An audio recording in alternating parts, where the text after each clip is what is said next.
Or There she is B-roll, again. B-roll. There she is. There Yes. she is, recording There in she progress. is. What does that mean? Now, It now means is that recording in Siri's progress. sister? I don't know. I don't know who that Yes, is. it's Miri, Siri's sister Mary. Miri. Mary. Did you just make that up right now? Yeah, That was pretty that's cool. what I have in my head. Oh, that was totally cool. It's Miri, not Siri, Miri. but Miri. No, Is it her twin sister? Like Monique and Unique? I don't know, man. I haven't really gone down that far of the rabbit hole with the backstory. I don't know. Oh, okay. You don't have a whole thing about backstory about Miri? No, Oh, no, okay, I see that's the all fact that I just created her like 5 seconds ago. It's kind of Okay. hard to do the backstory. We can kind of, as we go, just kind of add more and more to Miri. Yeah, that's right. And next week we'll add some a husband or some kids or where they live. Yeah, that's cool. Yeah, It's all good. Career past. Career path, yes. Everything. Yeah. Sounds just like like that. So good old Mary. Interesting. Kyle and I were doing this. We're doing this. We're doing. Find your mouthpiece and put on your jock strap. It's the Sports Blitz with Doug and Robbie. Okay, how long is your show? You guys have such a great setup. Hey, listen, if you're under a rock or if you're in a cave, come on out and listen to our episode. It was fun talking baseball. I love talking Red Sox. I love talking coaching. I don't care because I would rather not be an MLB season than have to sit and watch the colossal embarrassment.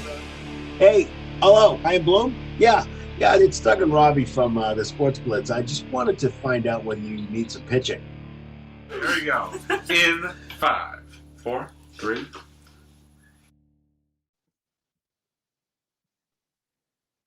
What's going on, everybody? Welcome to episode number 87 of the Sports Blitz. Yes, folks, we are back with another riveting edition of the Sports Blitz. And as always, I'm Robbie. I don't know why I'm saying it like this. I'm like saying like I'm like a movie announcer or something like that. Anyway, I'm Robbie.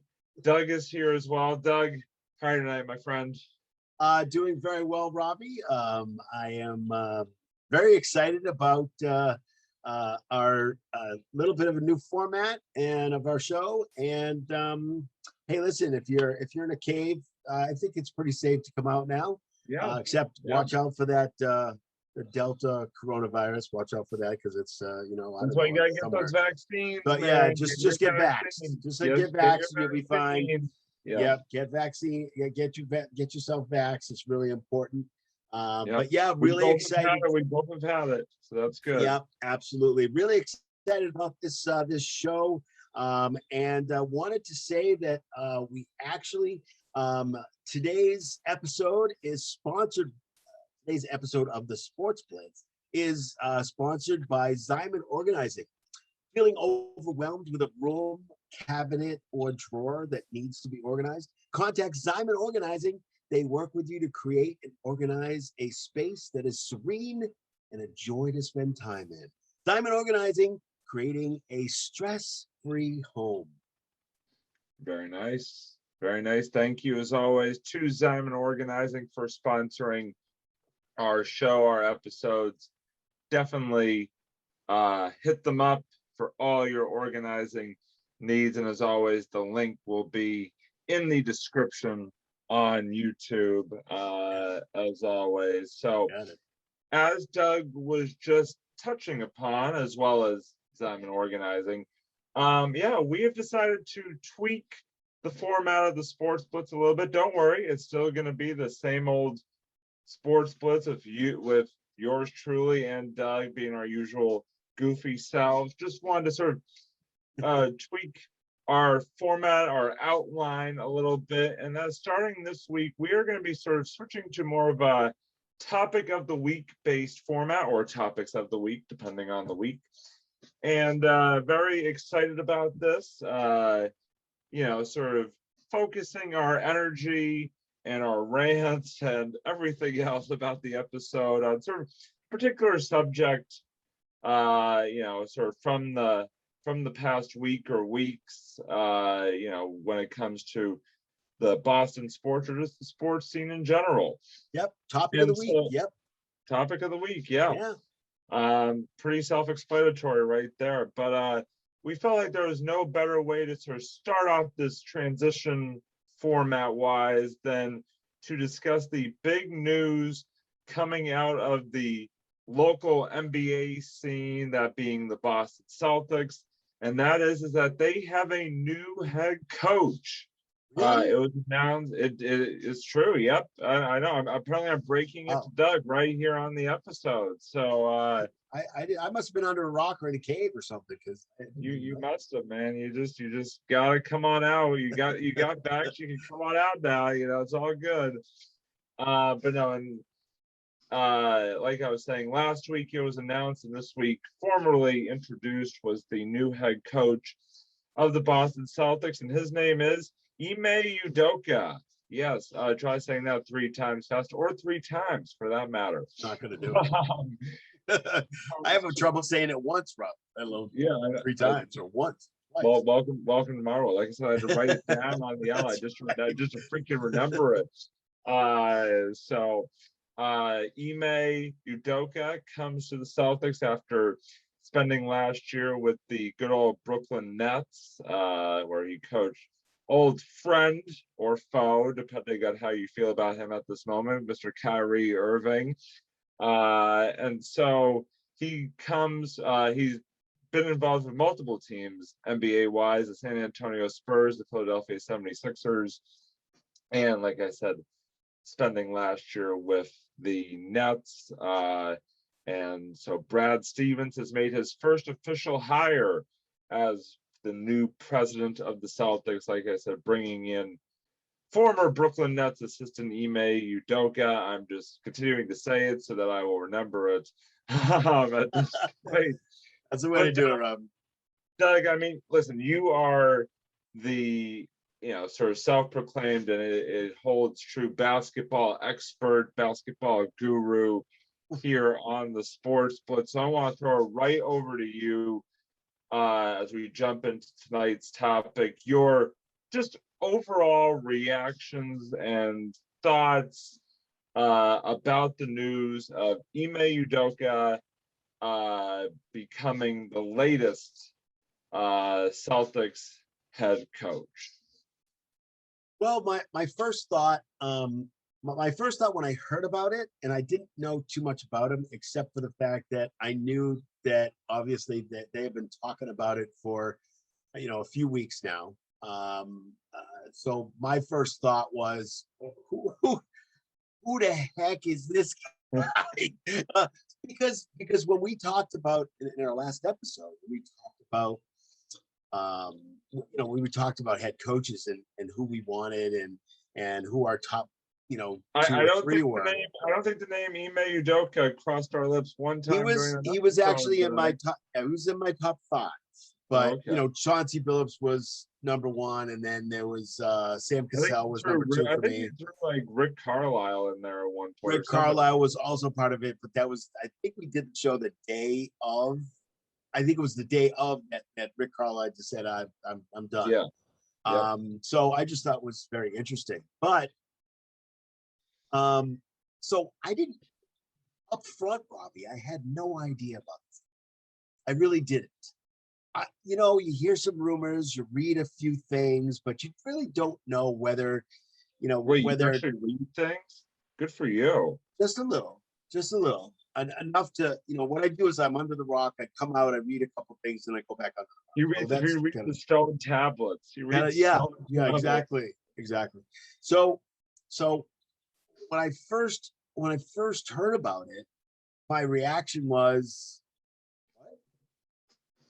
because you hear things about Chauncey Billups, you hear things about Sam Cassell, you hear things you kind of know about Rick Carlisle because he won a championship here in Boston, so kind of know about Rick Carlisle and what he does. I don't know a lot of the assistants out there.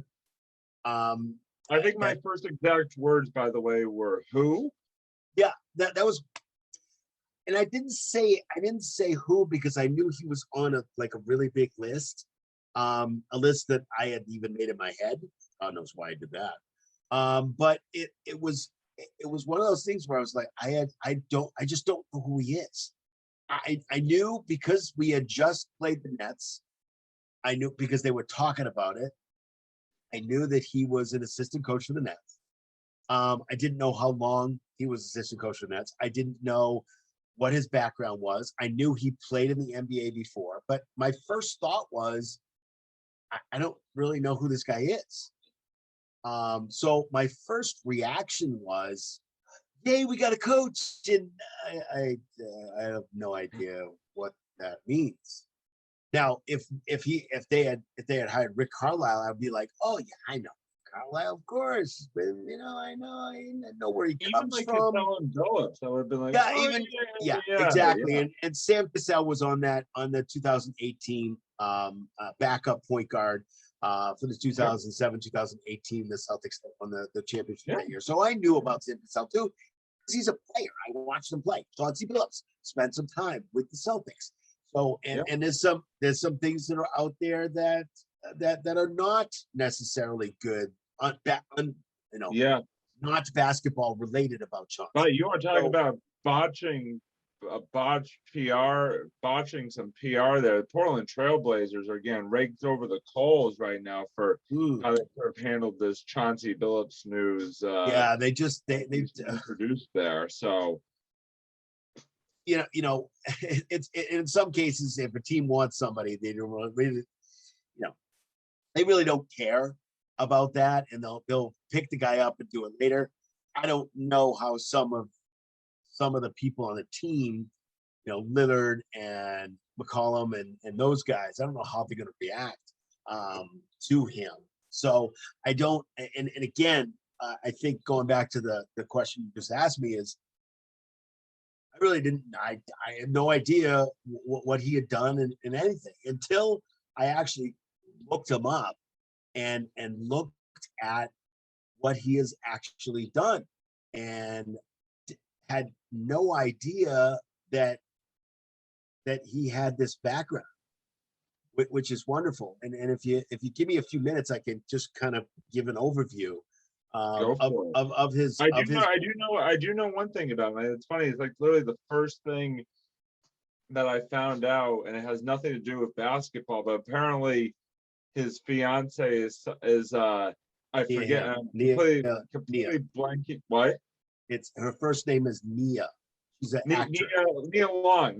Yes, thank you. I was blanking on the name there for a second, but yes, and she's been pumping him up, and sort of just going all, not literally, of course. No, on Instagram, just the other day was just was rocking the Celtic green and was she's super excited. Quite excited for his new chapter in his coaching career. So a lot of fans, Celtics / movie fans, are excited at the prospect of Nia Long making more appearances in Boston. So sort of a side note to watch out for there. But so that's like literally one of the first things I found out about him besides the basketball stuff was that he's got a little A-list little A-list fiance there. Actress, actress fiance, yes. Yeah. So when I looked him up, I was really super surprised. And now that I looked him up and the things I'm going to tell you, now I understand. Now I get it. I totally get why he was number one on the list. And we'll go over that in our and probably in our second segment about why why did the Celtics decide to pick this guy up. But let me just give you just several facts about just give an idea of what this guy's all about. He is a Nigerian American, and he's a former player and assistant coach. He's 43 years old now. I saw some place that he's 6'6", and then I saw another place that he's 6'7". So I'm not really sure. He's around that height, so I'm not really sure. 6'6.5". 6'6.5". Yeah, definitely. That's perfect. Yeah, right in the middle. But there were two places I saw him at 6'7", and then there was one place I saw him at 6'6". So I listed him at 6'7" here. So, and maybe he just wants to be 6'7" and not 6'6". He is from 6'7" with shoes on. He's got 6'7" with right, shoes right, on. right, with his Barefoot, basketball, with his high he's tops, yeah, exactly. with his high tops on, right. Yeah, there you go. He is from Portland, Oregon, and he went actually to Portland State University. Okay. Spent some time there. So his playing career, he actually played in the NBA, which is, oh my goodness. Wait, did Brad Stevens play in the NBA? No. No. Negative. Did not. So his playing career was from 2000 to 2012. He played the small forward position, and he played for the LA Lakers in 2004. He played for the New York Knicks in 2006, Portland from 2006 to 2007, San Antonio Spurs from 2007 to 2009, and Sacramento Kings. He was there from 2009 to 2010. His best playing years, I believe, were between 2005 and 2009. He wasn't the greatest player in the world because his career averages is about 5.2 points a game. His field goal percentage is not bad at all, although I guess because he didn't get a chance to shoot that much, his field goal percentage was 41.7, and he played in 316 games, and he had about 2.9 rebounds, so not too bad. His coaching career was a little different. He started in 2012, obviously to the present. Started out as, and these are all assistant positions except for the last one, which is Boston Celtics. So he spent some time with San Antonio, 2012 to 2019. Now, in that time, in 2014, as an assistant coach to Greg Popovich, which is like ginormous. He is like the Bill Belichick of basketball. We're going to touch on the Popovich tie-in. We definitely will. But I got some thoughts about that. So yes, absolutely. but what I'm saying is that he's the Bill Belichick of basketball. Oh, without a doubt. As far as I'm concerned, he's like right under Red Auerbach. As far as I'm concerned, I'm with you 100%. So in 2014, they actually won a championship, and he was one of the. In that was the Kawhi Leonard team, I believe, right? Yes, I think so. Yes. Yeah. And then he started at San Antonio, then he went to Philadelphia, and that was 2019 to 2020. And he played with Al Horford. I mean, he didn't play with him; he coached him. He was an assistant then, and then he was on the Brooklyn Nets last year from 2020 to 2021, and now, obviously, head coach of the Boston Celtics. He did win an NBA championship in 2014 with San Antonio against the Miami Heat, and they won 4-1. Good old LeBron. So the old big three of Bosh, Wade, and LeBron. I remember it fondly. Yes, that is correct. He also won a sportsmanship award in 2006. It's the Jason Collier sportsmanship award in 2006. There you go. Just a few accomplishments that he's done. But when I looked at this, I was like, okay, well, I guess I've been sleeping since the year 2000, because I don't remember what's going on here. I think the other thing that I saw is that he was instrumental in getting Aldridge to come. Good old LaMarcus Aldridge. LaMarcus Aldridge to come to the Spurs. So he was very instrumental in that. He has some ties to him, and he was instrumental in that. When I look at this, and this is a full page, Robbie. When I look at this, when I look at these stats, is that double space too? Boy, you just went all out. Yeah, it is. So when I look at this, when I look at his resume, I'm saying, okay, now I understand. Yeah. I didn't understand before because I didn't know what the resume was all about. That's really what I think about it. Yeah. What are your thoughts about not why they put him why they got him to be the head coach, but what were your first thoughts about and you told me it was like, oh, who? Oh yeah. But what were your thoughts after you found out a little bit more, or what I just told you?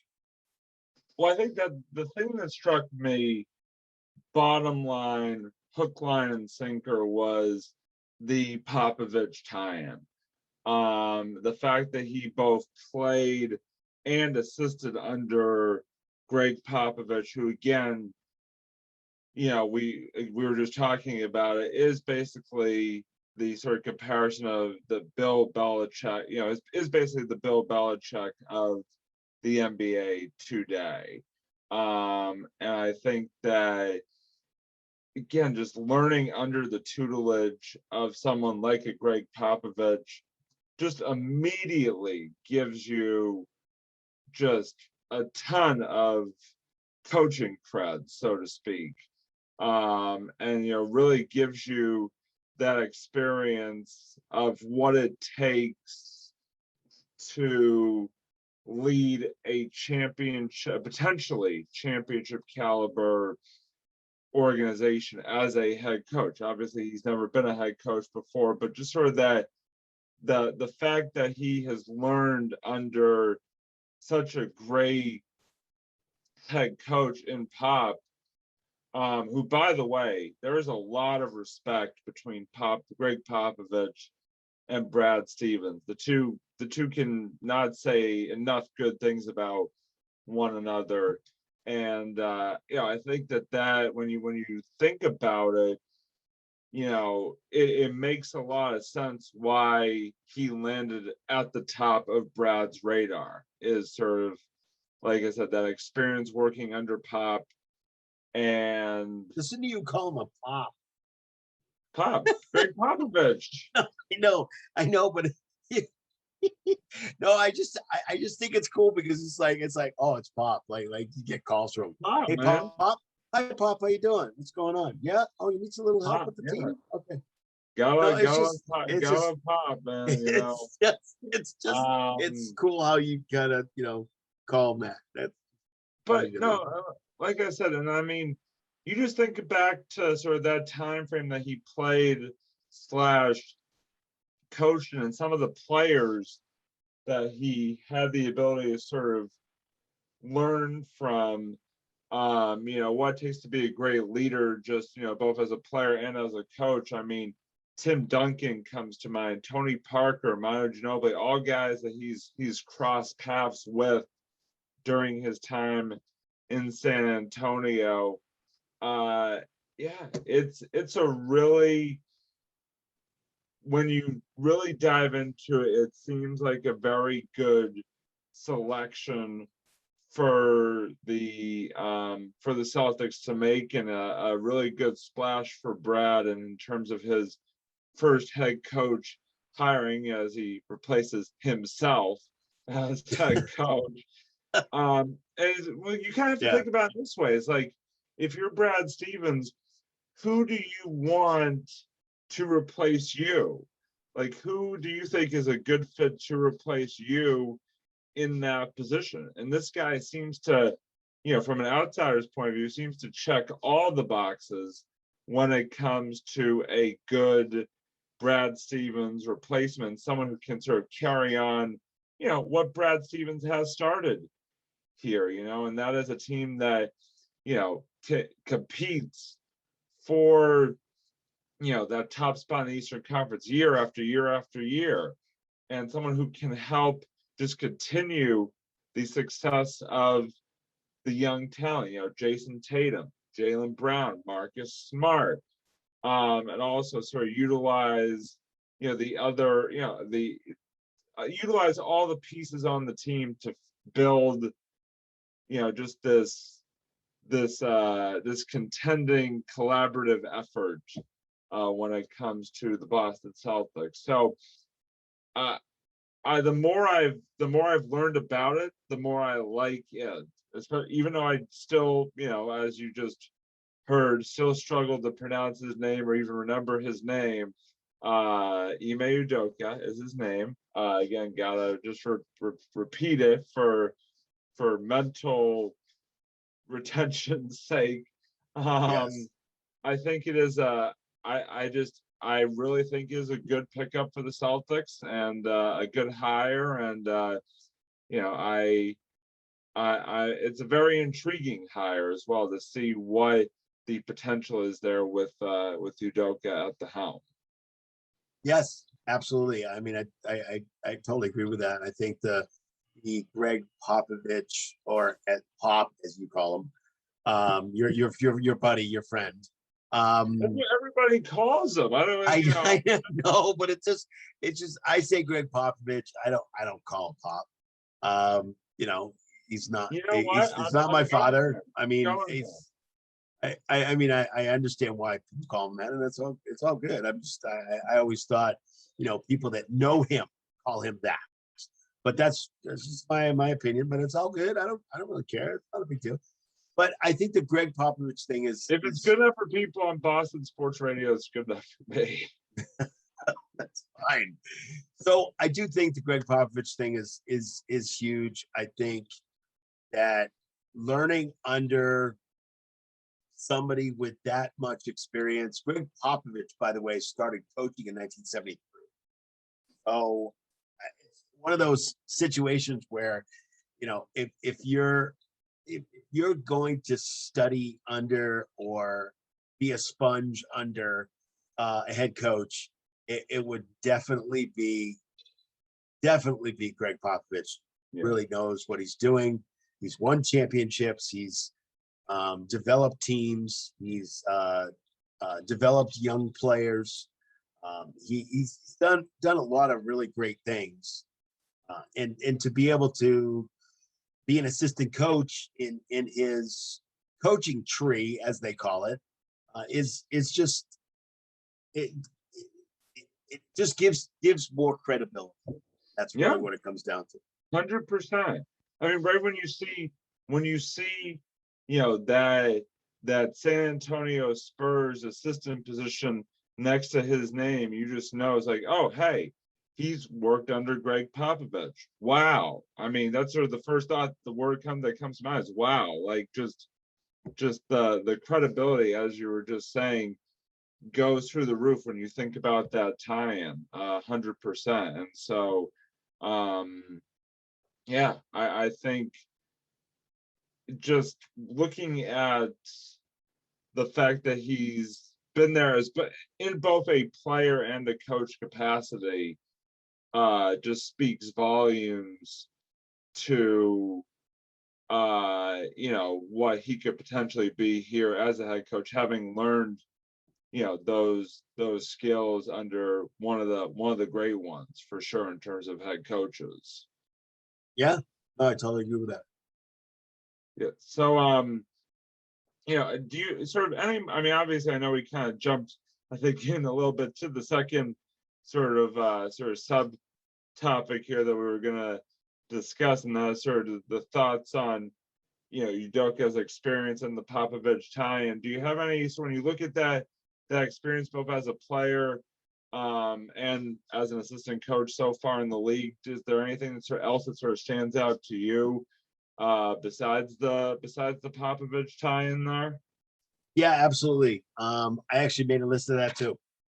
Trying to be a little, you know, little prepped so I don't go, let me see.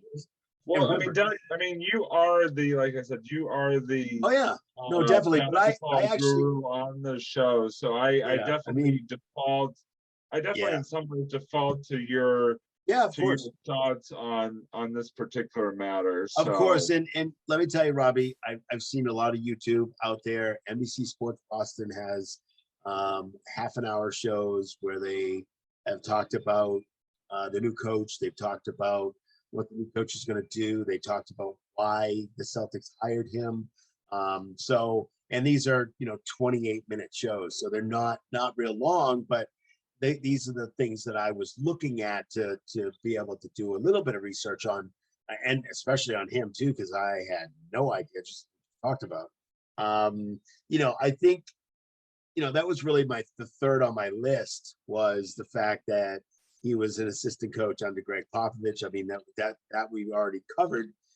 I think that one of the number one reasons I can think of is the fact that he was a player for 12 years. He knows what these guys are going through. Stevens wasn't a player. He was a coach at Butler. He was a pretty good coach at Butler, really good coach at Butler. Butler did really well. But the fact is that he never played in the NBA. This guy has played. He's won a championship. He has that player experience, which I think for other players is absolutely ginormous. It's huge. That absolutely not only helps the cause, but it's the players, the Celtics who are on the team right now, and I say that because they may or may not be in the future. The guys that are there now are going, I love this. This is a guy who played. This is a guy who knows how to win a championship. That was on a championship team. This is a guy that knows what I'm going through, knows the ups and downs about playing the NBA. He's been there. He's done that. Doesn't matter whether he was a good player or not. It doesn't matter. He played. And he played for 12 years. Not like he played for 2 years and then it was done. The other thing is that he was an assistant under several different coaches, including Pop. But he was an assistant for 8 years. So not only was he a player, but after that, he went into the coaching ranks. And even as an assistant, I mean, you have to, you're going to know a whole bunch of players. Again, he was an assistant to the 76ers when Al Horford was there. He knows how Al Horford plays. He knows how, he does certain things. He knows players because he's in it. He's a part of it. That's one thing that was huge. The other thing, the number 4 reason that I have is that in 2019, and again, you might bring, I don't know if you bring this up or not, but 2019, he was one of the coaches for the USA basketball team. And 3 players, yes, and 3 players on that 2019 team were Jason Tatum, yes, Jaylen Brown, and Marcus Smart. And Marcus Smart, yeah. Okay, so that in itself is getting an endorsement from these 3 guys that say, yeah, this guy's good. I like this guy. I was able to, he was a great coach. He coached us. It was great. We got to know each other. We're good. And that's huge right there. I mean, that in itself should probably be maybe number 2 or number 3 on that, but I put it kind of up there. The other thing is that what I found out, and it's not hard to find out, but it's not out there a lot, is the fact that he has a unique coaching style where basically, I've heard stories are starting to come out a little bit, but some of the things he does is that he doesn't care whether you're being paid $12 million or 2. If you don't do something that you're supposed to do, he doesn't have a problem with getting in your face. And I love that. That's a Doc Rivers type coach who gets in your face and says, look, Mr. Prima Donna, I don't give a crap what the hell you think you're doing. But that's not the play that we had on the board. So let's start. If you play the way we're supposed to play, and you do this and you do this and you do this, we will win. But you got to follow what I'm talking about. He doesn't have any problems doing that at all. Right. So that was the unique coaching style. Whether you're a veteran or you're a rookie, it doesn't matter. He treats everybody the same. There were some reports that Brad Stevens had a little thing for Marcus Smart, and that he was treating him in a little bit of a different way. And I don't even know if that's true or not, but that was a report that was out there. And this guy doesn't do that. This guy doesn't favor players. He just doesn't do that kind of stuff. My number 6 is he's got a great reputation around the league, man, with coaches and players. This guy is very, very I'll even do a third very, very well respected That's a in lot the of league. bearing, man. Yeah, exactly. But he's very well respected around the league. Not just for his playing ability, but for his coaching ability, and he's very well respected. Now that could hit us in a couple of things, a couple of good things, lots of good things on that. He got Marcus Aldridge to come and play with San Antonio. You think this guy's going to bring in guys? Yeah, I would hope so. I would definitely think so. He's got a better chance than Brad does. He's got a better chance than Brad does. Much better. So that's a thing that's going to be, I think, going to be to our favor, and it's going to be huge for us too. Yeah. He's also a defensive-minded coach. He believes in team play, but he's also very, very defensive-minded. And that's something that we need a little help with this, with two things. One is to be consistent, passing the ball, be consistent, and be defensive-minded. We didn't do a lot of that this year. A little bit, little shows a little bit here and there, but not consistently. And this guy is very defensive-minded. The other thing is not as much. This is the last thing I have on my list for this. And it's more or less something that is not as important. But if you notice, if you watch the the little introduction to him from Brad Stevens and Wick Grossbeck, who's the managing partner, Wick actually said, he thought it was going to be like an hour interview. It turned out to be 4. This is huge also, because you need to have this between your owner and your GM, is that there was an instant connection between Brad and Ime and Wick Grossbeck and Ime. Wick Grossbeck and Ime talked for like 4 hours, 4 or 5 hours. He was like, I can't, oh my God, it's been 4 hours. Instant connection. And that's not as huge as the other points, but it's something, I think it's one of the reasons why that he got hired, is because there was an instant connection.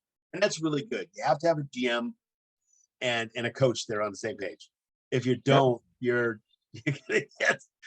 gonna get screwed somewhere. Something's gonna happen. Something's gonna be bad. So those are my thoughts on why I think the Celtics had any inkling that this was the right. Yeah, I'm with you, and I gotta tell you, the more you sort of talk this guy, the more excited I get for just what the potential is here for him in Boston, because it just sounds like sort of that pedigree and experience is just sort of a resume that has the potential on paper to mean big things here in Boston. As I said, as he begins his first NBA head coaching gig here with the Celtics. I'm super thrilled about it. Like I said, I'm getting more and more hyped up by the second as we're sitting here talking about it. I can see that. Yes, definitely seems like a home run hire here, and that serves a perfect segue into sort of our next topic of discussion, and that is sort of just thoughts on the hiring process. Obviously, this was Brad Stevens' first, hire as president GM of the Boston Celtics, and he basically stepping from being a coach to being now the lead decision maker, so to speak. So I guess I think we kind of we've kind of been all right throwing some hoorays at him already, but I was curious to get your sort of overall thoughts on just how do you feel that Brad did, and like I said, his first go around hiring anybody, let alone a head coach of an NBA organization. I think I think he did pretty well. Actually, the proof is in the pudding, as they say. Of The course, proof is in yeah. the taste of the pudding.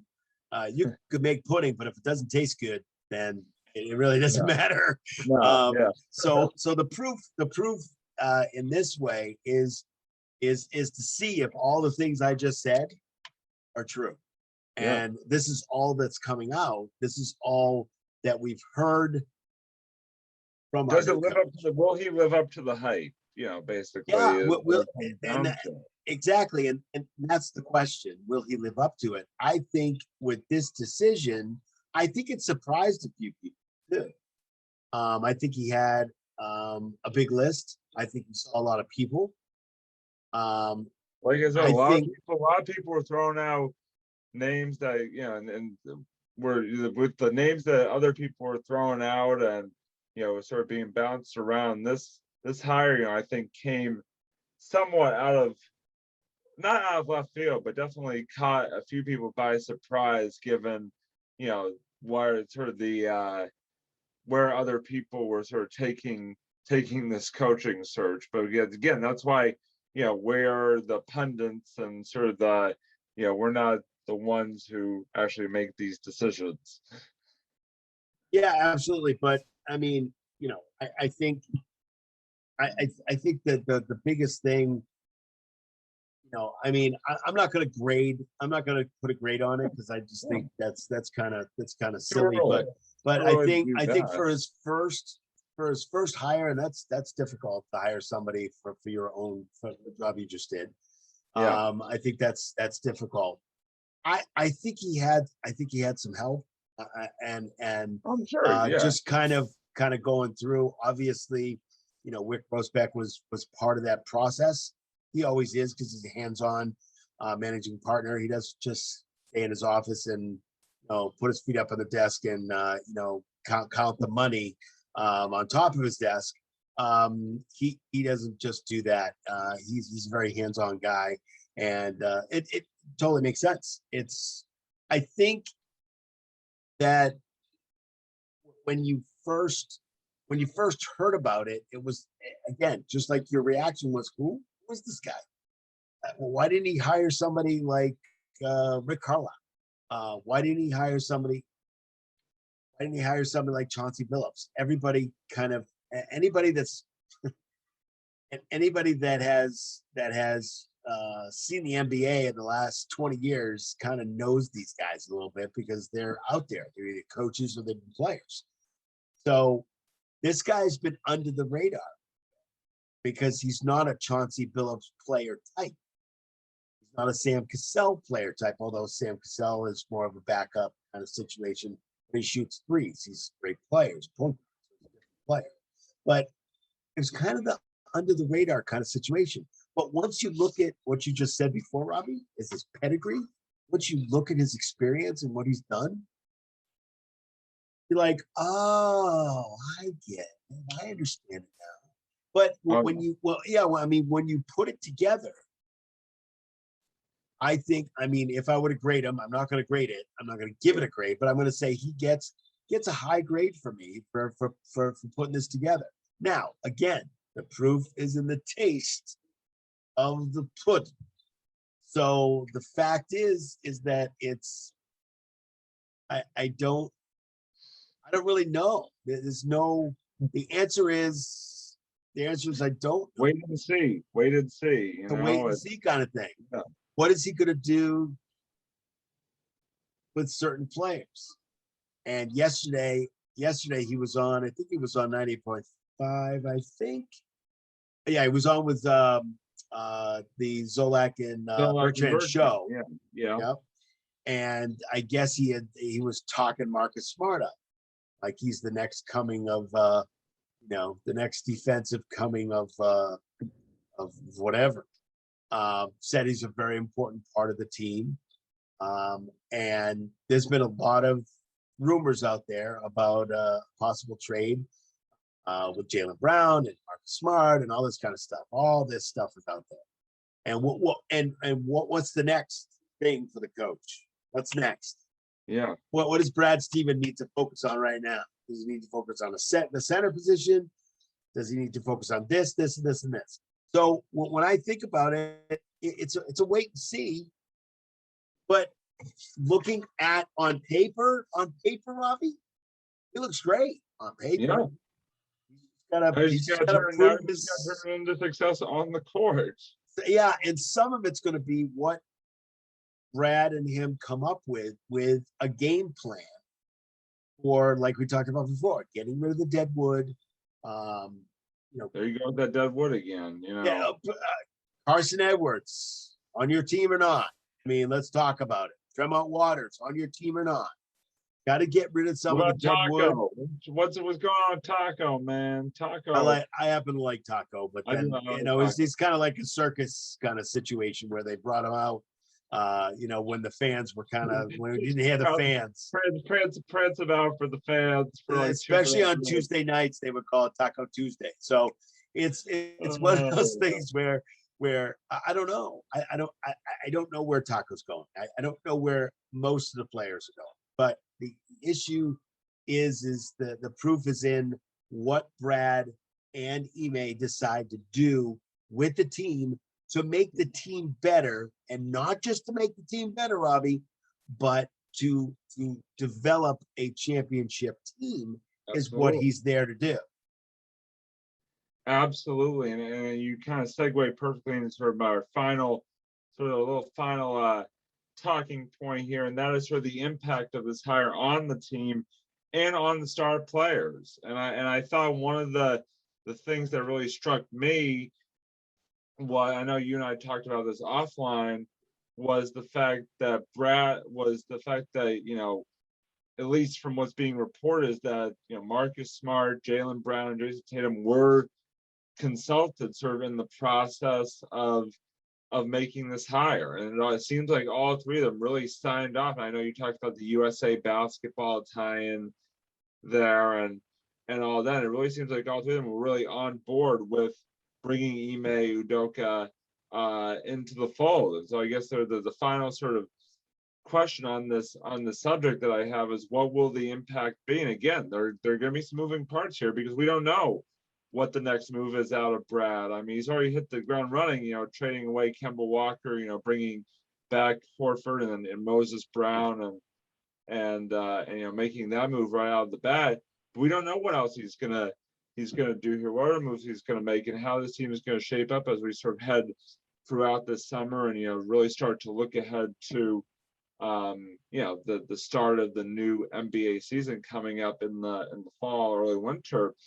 But I was kind of curious your take on what sort of impact initially, at least, this hiring has on the team in general, but maybe even more importantly on that sort of big three, as they sort of label it sometimes, with Smart, Tatum, and Brown.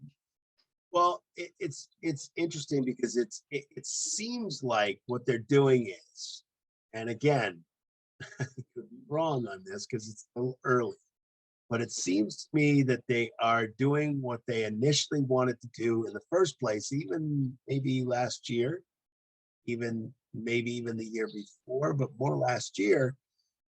I think they have an opportunity now to build around Jaylen Brown and Jason Tatum.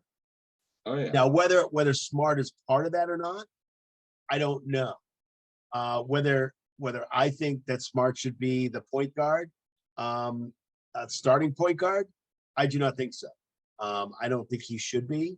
I think that they need to get, because he's a little inconsistent. His defense is phenomenal.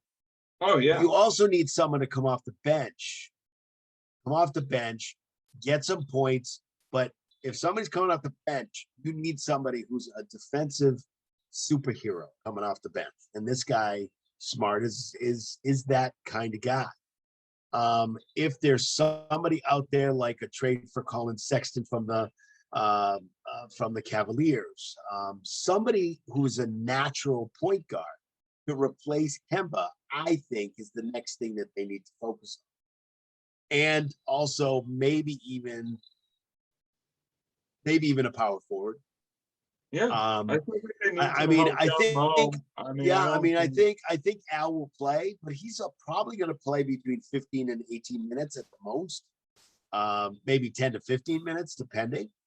I just don't think Um, that Horford and Moses Brown are the complete answers that you need when it comes No. to the issue of down low, of sort of the interior issues that they've been having. I mean, it's not. No. And They're Moses not. Brown, They have Moses not Brown is filled in, really, they've not yeah, filled in the puzzle there. yeah. Moses Brown is very, very, very raw. He's still raw. Now, can Al Horford take him aside and start? I mean, Al Horford was really a good get back because Yeah, my feeling is that he's going to be not just a veteran presence, but he's going to be really good for the younger guys. He's going to be able to teach some of these younger guys what the real deal is. I've been doing this for a long time. This is my deal. So, to get in there with Robert Williams III, if the guy can stay on the court, and to get in with Moses Brown or whoever, to be able to kind of teach them and mold them a little bit to be better players. Moses Brown showed a lot, especially a game last year against the Celtics, where he scored close to 30 points and got over 20, close to 20 rebounds or over 20 rebounds. Crazy game. And maybe it was a one-shot deal. I don't think it is. I think he's got some talent. I think he's got some athleticism. Will he be a starting center? Again, the proof is in the taste. I don't know. Can he be molded by Al Horford? And yeah, definitely. Again, questions like, are they keeping Tristan Thompson? Do they keep him now and see if they can get something at the trade deadline? Is Smart in play? From what I'm hearing from Ime, he ain't in play at all. But what I'm saying is I think you need an absolute true point guard, and I think you need to find out how you can do that. Now, we still have that $11 million exception, so we'll see what happens with that. I've seen some things out there about people. There was I'm sorry, I can't remember his show, but there was a show out there that I just saw even as quick as this evening, as even late as this evening, where JaMychal Green from the Nuggets, from Denver, is a guy that you could probably get for that mid-level exception. He's 6'8". He didn't have a great year last year, but he's athletic. He's a pretty good guy, and it's something that you have to work on. Again, I'm trying to don't know where they're going, but it's all speculation. But do I think Marcus Smart should be the starting point guard? No, I don't. I think they need to get an absolute somebody like a Chris Paul type. Yeah. Wait, is Chris Paul available? Oh no, he's going to the finals. Sorry. But I was you're always hoping. You're always hoping. He went off last night, which is crazy. That's another thing for another time. But a Chris Paul type point guard would be absolutely perfect. Colin Sexton is somebody who I was looking at who they'd have to trade for. Do they trade Marcus Smart? Do they trade? I mean, Damian Lillard. You're going to trade Marcus Smart, you got to get somebody like Damian Lillard. If you're going to trade Jaylen Brown, would you trade Jaylen Brown for Damian Lillard? Like straight up. I don't know. Damian Lillard is not going to ask for a trade for Portland. He loves the fans there, but he's getting frustrated. And he's even more frustrated, just like you said earlier, with the Bills pickup for the coach. He's not happy with that either. But he's not going to ask, but he's not that kind of person. Kind of weird. I always thought he was. But they say he's not going to ask for a trade. So, and is Damian Lillard, is he going to make Brown and Tatum better? You need to find a point guard that's going to make them better. Somebody who can shoot, somebody who can play defense. And is that Marcus Smart? It may be. I don't know. So those are the kinds of things that are kind of running around. kind of running around in my head, but also running around in Brad Stevens and Ime's head, trying to figure out how they can make the team better. But they got to get rid of this dead wood, man. They got to get rid of the dead wood. If they don't get rid of the dead wood, it's going to be a real problem. No, they really do. And I think to sort of put a cap on it is basically, like you just said very succinctly, is that it is a bit too early to tell for sure in a lot of these areas because there's still a long way to go in the off season. There's still a lot more moves left to be made. And so it's going to be very interesting to see, what now that Brad's got sort of the head coaching piece on board, what he elects to do, when it comes to Smart and, what other moves he decides to make. I think we have a long way to go here. I'm just very intrigued to see how the Celtics offseason evolves with what has happened already. So I think it's going to be very interesting. But off to a pretty decent start. But like you said, the proof is in the proof is in the taste, baby. Proof is in the pudding there for sure. And the taste. Proof is in the pudding. But that is I am going to transition us now into sort of the end portion of episode number 87, our favorite part of every episode that we do, or maybe it's more like a root canal, I don't know, is our final thoughts for, like I said, episode number 87. And we will start with Doug today. Doug, what are your final thoughts to round out tonight's episode? Well, I actually have 3 final thoughts. Ooh, not 1, not 2, but 3. Wow. I actually didn't have any when I first started the show, and now I have 3. So that should tell you something right there. So my first final thought is that I'm exceptionally excited about this new format that we're doing. I think it's great. I think and I look forward to continuing this kind of format that we have, and I hope everybody gets on there and listens and that kind of thing. So I just wanted to say that up front. The second thing I have is that the NFL put out a fine today to the Washington football team. I will read this because I'm joking a little when I hear about it, and then I'll tell you what the fine is. The Washington football team fined after investigation into allegations of sexual harassment, bullying, and intimidation. Money will go to charity.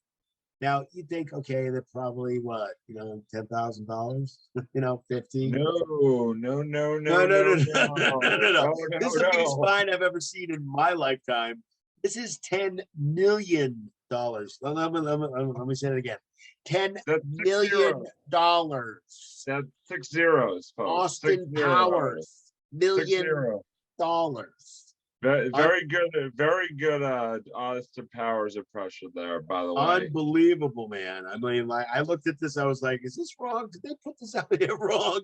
They added 1 zero by mistake, something, or is there a 0 that they forgot to put on the top? Well, anyway, I'm glad it's going to charity. Hopefully I'm sure it'll go to a great charity. Get better, Washington. Get better. But this is what we want. I'm telling you, Robbie, this is what we want. NFL, the NBA, all the other sports teams to do is crack down on stuff that's happening. We want them to do this stuff. Agree. And they need to do this stuff, and I'm all for it. I'm glad it's not my $10 million. $10 million to them is like, $5 to me. So it's one of those, crazy situations. And the other thing, the last thing I want to say is first I want to thank our sponsor, Ime Organizing.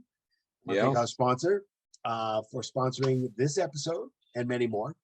And I also want to say that I have gotten together with our buddy Kyle, and we have started a new podcast. It has been recorded. It is not out there yet. It will be in the coming days. but it's called Marvel at the Movies. And we're very excited about it. We've already recorded our first inaugural episode, and we're very excited about it. And it's going to be great. And we're looking forward to having Robbie on soon, because Robbie, we do a full circle here. And I just want to say, please watch the last On the Couch episode. It was awesome. They play a really cool game, so you have to see it. You have to see this. It's On the Couch Talking Sports. It's with Robbie and Kyle.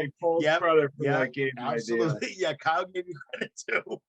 Watch On the Couch. By the way, maybe bring that game idea maybe down the road to the Sports Blitz. Absolutely, you never know. absolutely. Yeah. We like changing things around and making things different. We have some little teaser. Yeah, absolutely. We have some. Well, we're working on some guests, working on some Rivers episodes, more Rivers episodes, and we're looking forward to just giving you the best of the best. But again, all three shows On the Couch Talking Sports. We got the Sports Blitz, and then of course the new Marvel at the Movies. So watch all three. Remember to subscribe and hit the bell on all three of them. You'll love it. Yeah. Well, so Robbie, yeah, absolutely. So Robbie, what is your final thought for the evening? If you have thoughts, that's fine too. I have one final thought, and it is sort of pivoting away from basketball, no pun intended.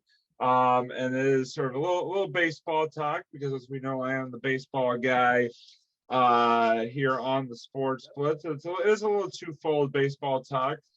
First of all, I want to congratulate the newest College World Series champions at the NCAA level. Mississippi State took home the 2021 College World Series title last night, defeating Vanderbilt in the deciding third game of the championship series. So, hey, Robbie. Yes. I'm sorry to interrupt. Do you know who was there to celebrate with them? I know Dak Prescott. Yes, that's who I was talking about. Dak Prescott showed up, and he was there to celebrate. I just wanted to know whether you were. I mean, they panned him so many times in the crowd during the game. It's kind of hard not to. I know. Was there a game? Was there a game, or was it Dak Prescott winning the championship? They had a little picture going there. You got the game in one camera, and then just camera on Dak. Dak's get a beer. There he is. So whatever. Hot dog. Good old Dak, but right. Exactly. Yeah. But the other thing I want to talk about is more local, or local 9, the Boston Red Sox, who are playing red hot baseball right now. They just picked up their 7th victory in a row today, finishing off. What was it? 12-3 today. 15-1. I knew it was something. Royals. Every single starter had a hit in the victory.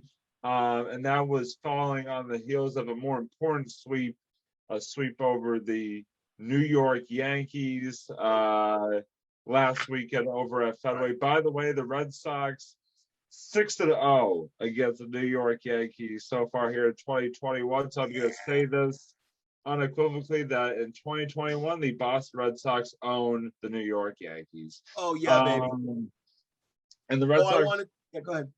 No, I was just gonna say the Red Sox currently sit, at the end of today with the best record in the American League, and also hold a 3.5 game lead over the Tampa Bay Rays in the American League East as they prepare to embark on their first West Coast road trip since 2019. So very intriguing to see the Red Sox after a year's plus absence back on the West Coast for some lovely 10:05 first pitch Eastern time first pitch games coming up here. Those are my favorites. Always a great time when you have 10:05 first pitches. Yes, out there on the West Coast. They're lovely. Trip, better to tape the games, people. Yeah, TiVo. Watch them the next day. TiVo, DVR, or something. Yeah, watch them the next day. But no, the big series coming up here against Oakland. So hopefully the Red Sox can keep keep the good times rolling. That's right. Hey, Robbie, Red yeah, Sox go ahead, also. Doug. What you want to Yeah, talk about? I just wanted to mention that it was a very important pitcher that was on the mound in the last few days, throwing a lot of heat, and it was a Red Sox pitcher that could be coming back kind of soon. You know who that might be? Chris Sale, yes. That's right, Mr. Chris back Sale. on the mound, baby. They had video. Check it out on YouTube. You got to check out his throwing on YouTube, and they were like, "Oh my goodness, this is good news. Good news. Good news." And by the all way, around. I will say, speaking of pitchers, we do have to do an episode coming up here in the near future, all about the latest in spider tech technology or whatever it is, spider tech substance. Yeah, I'm gonna have to do a little research on that one. If I hear the word spider tech one more time, I think I might go invest in spider tech. Spider tech is like getting enough, Robbie wants to here hold his pen and his pencil a little tighter. He uses spider tech to hold that. Hold that pen. Seriously. Now, that's another future episode coming. We're going to do a deep dive into the latest of the MLB pitchers and the new rules surrounding pitchers and their analysis of the fact. Just a lot of thought that we will get into in a future episode. Yes, here. absolutely. Me being the baseball guy, I definitely have some thoughts on it for sure. But that was for another day. Sure. But yeah, that's gonna wrap things up for episode number 87 of the Sports Blitz. Again, shout out to Zyman Organizing, our sponsor. Much appreciated as always. Definitely go look them up. Link in the description, and definitely please, give us those views on YouTube, SoundCloud. We're on Facebook. We are on Twitter. Definitely, like I said, like and subscribe and ring the bell. Tell your friends. Do it all, man. You hit the bell, and you're gonna get those episodes quicker than anybody else. So subscribe and hit the bell if you can. Absolutely. We always appreciate it, and definitely check out the inaugural Marvel at the Movies episode when it comes out again, coming soon to a computer screen near you. Doug just got brighter. Sorry. No, that's all right. All good. I'm brighter. Anyway, yeah. He's just glowing. I'm glowing now from this great episode. Glowing knowledge. Yes, he's glowing about Marvel at the Movies and about That's this right. episode. That's right. Full circle, baby. Full circle. I'm there for it for sure. All right. So that does it until next time here on the Sports Blitz. Once again, that's Doug right over there. I'm Robbie. That's Robbie. Until next time, we will I shall say we will check in with you next time here on the Sports Blitz. See you, everybody. See you later.